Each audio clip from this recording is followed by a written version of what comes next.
Bonjour à toutes et je vais encore vous parler de la biographie Il était une robe noire, l'histoire d'Angèle et Amalia, l'histoire de mes parents, de nos parents, parce que je l'ai coécrit avec l'ensemble de la fratrie.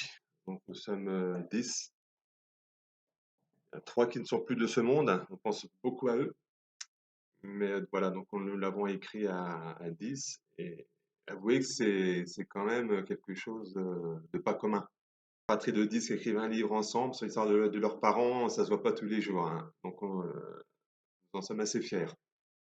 Alors l'idée d'écrire ce livre est arrivée, nous étions avec, avec ma femme, nous habitions à l'île de la Réunion, et suite au décès de mes parents, l'idée a germé d'écrire ce livre, leur histoire.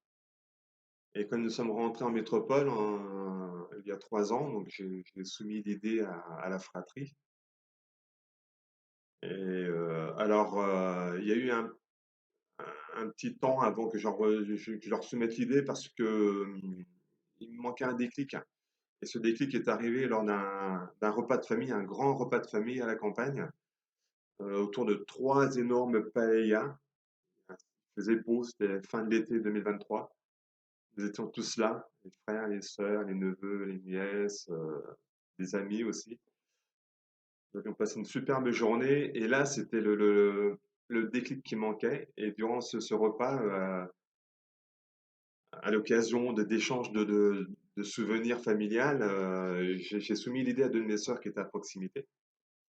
Et elles m'ont tout de suite dit que c'était une super idée, qu'elles y avaient pensé elles aussi, un temps. Et puis, heureusement, souvent des projets restent des projets et ne sont pas toujours concrétisés. Et donc, le lendemain, du coup, j'ai créé un groupe WhatsApp et j'ai invité tous les frères et sœurs à ce groupe. Donc tout le monde a adhéré aussi, bien sûr, et j'aurais soumis l'idée d'écrire ce livre. Et là, ça a été une réponse sans équivoque, un grand oui pour tout le monde. Tout le monde était très content de l'idée. Et voilà, donc l'aventure a commencé comme ça. La machine à écrire s'apprêtait à démarrer. Et c'est pas tout d'avoir un projet, faut, faut aussi être capable de le concrétiser. Et ça, c'est une autre paire de manches. Alors, comment on s'y est pris? Comment écrire un livre à plusieurs, à 10? Et ben, dans ce groupe, on a tous raconté nos souvenirs, nos anecdotes que nous avions et ce que nos parents nous avaient raconté et transmis. Et bien sûr, nous avions tous des souvenirs différents, mais qui se complétaient en fait, comme un puzzle. Et l'idée, c'était de mettre chaque pièce de puzzle, les emboîter les unes dans les autres pour faire ce livre, cette biographie. Ah, ça n'a pas été facile. L'écriture a duré 4-5 mois quand même. Euh, et donc tous les jours, nous échangeons des messages, des souvenirs. C'était vraiment merveilleux, quoi. C'est difficile d'expliquer avec des mots ce qu'on peut ressentir. Et tous les jours, on s'envoie des messages. Donc on a tous balancé nos souvenirs, nos anecdotes, comme je disais, dans le groupe. Ensuite, il a fallu trier, archiver par période toutes ces anecdotes, tous ces souvenirs, cette mémoire. Donc je m'en suis chargé et, et on a réussi à emboîter les pièces du puzzle comme ça, du début de leur histoire jusqu'à la fin. Pourquoi on a écrit ce livre? Ah, il y a plusieurs raisons.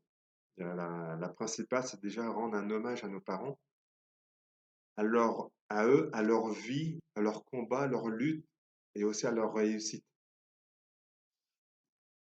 Parce que ils ont vécu une histoire hors du commun. Ils ont beaucoup, beaucoup, beaucoup souffert de la misère, de l'injustice, de, de l'incompréhension, de la bien-pensance à l'époque, dans les campagnes, surtout en Espagne. Et puis aussi la raison, c'est la transmission.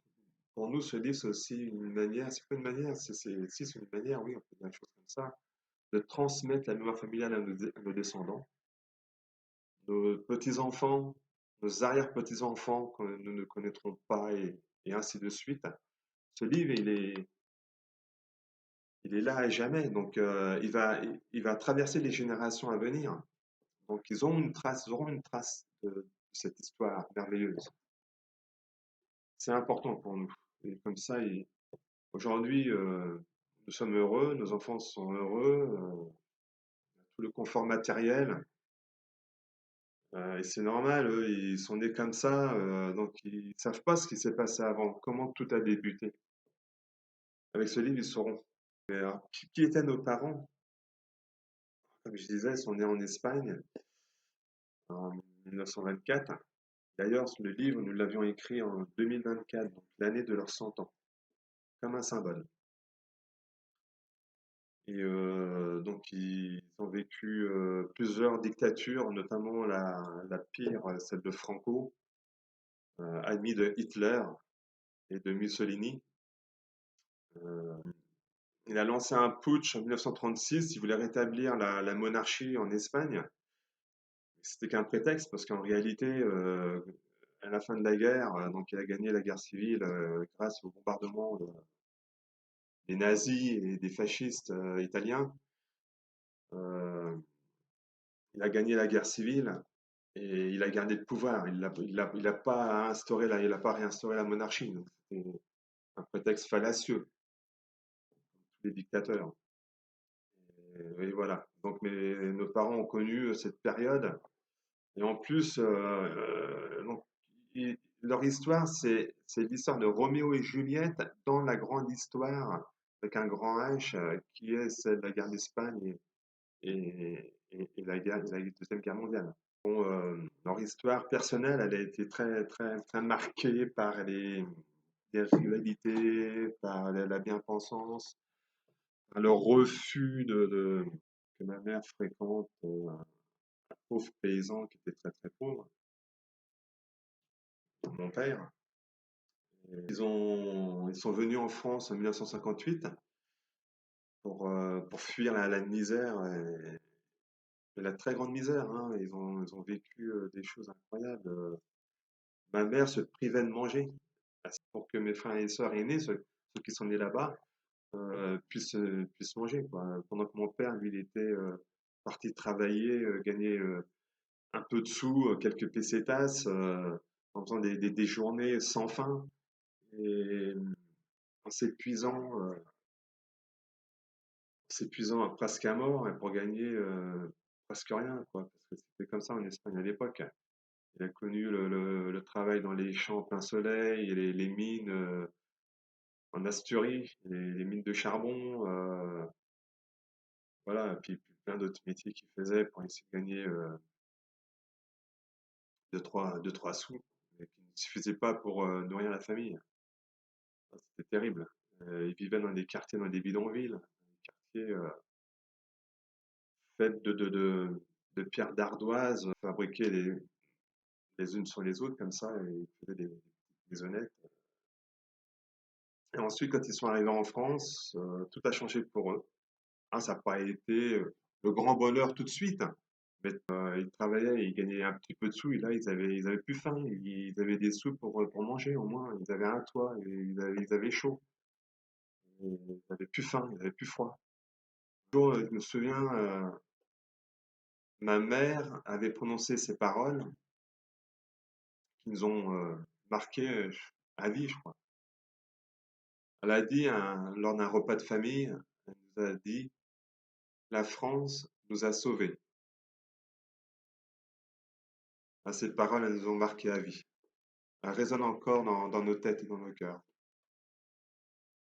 Et d'ailleurs, nos parents, ils sont retournés en Espagne pour les vacances, le mois d'été, parce qu'ils avaient encore de la famille là-bas, mais ils n'ont jamais voulu retourner là-bas pour y vivre, hein, même après Franco, hein.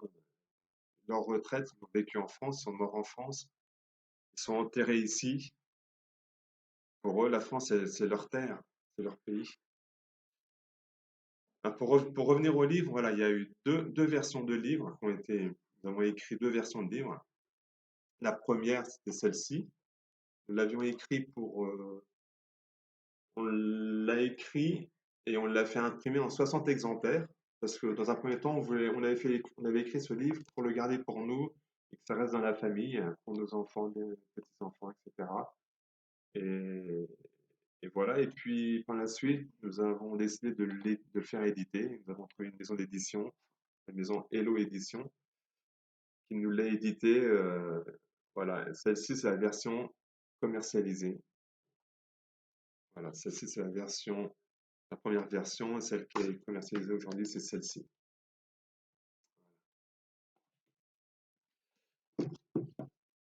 Ben voilà pour aujourd'hui. Je pense que j'en ai assez dit sur le livre. Je ne pourrais pas en dire plus pour que vous le découvriez. Alors aussi une petite précision, le livre commence en avant-propos par un poème